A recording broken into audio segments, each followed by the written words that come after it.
দুনিয়াবি হিসাবে আসমানের নিচে জমিনের উপরে চলাকালীন যদি অজানা জায়গাতে যাওয়ার জন্য সিনিয়র লোক লাগে, অজানা পথে চলার জন্য যদি সিনিয়র লোক লাগে, যদি তাকে ফলো করতে হয়, যদি তাকে স্মরণ করতে হয়, যদি তাকে নজরে রাখতে হয়, তো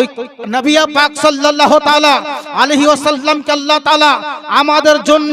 রাহবার করে পাঠিয়েছেন, সরপরস্তি করে পাঠিয়েছেন। এরই জন্য আমার আল্লাহ গোটা বিশ্বের মানবের জন্য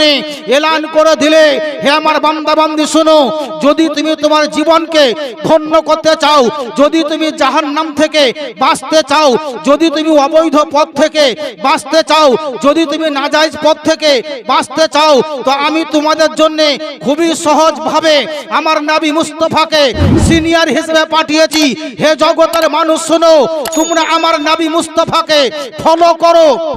তোমরা আমার নবী মুস্তাফাকে স্মরণ করো। নবী মুস্তাফাকে ফলো করতে গেলে তুমি পথহারা হবে না, নবী মুস্তাফাকে ফলো করতে গেলে দিকহারা হবে না, নবী মুস্তাফাকে ফলো করতে গেলে তোমার কি বলে জাহান্নাম হারা হবে না,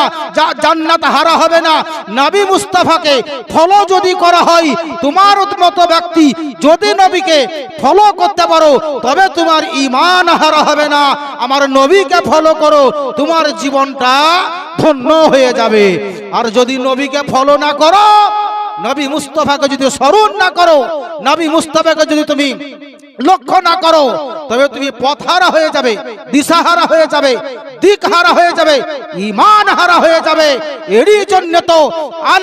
আলা হযরত আজিমুল বরকত ইমাম ইশক মোহাব্বত কানজুল কারামাত তিনি নিজের জীবনে কলম চালিয়েছেন কে मैं गदा तू बादशाह भर दे पियाला नूर का, मैं गदा तू बादशाह भर दे पियाला नूर का, तेरे नस्ले पाक में है बच्चा बच्चा नूर का, तू है आईने नूर, तेरा सब घराना नूर का।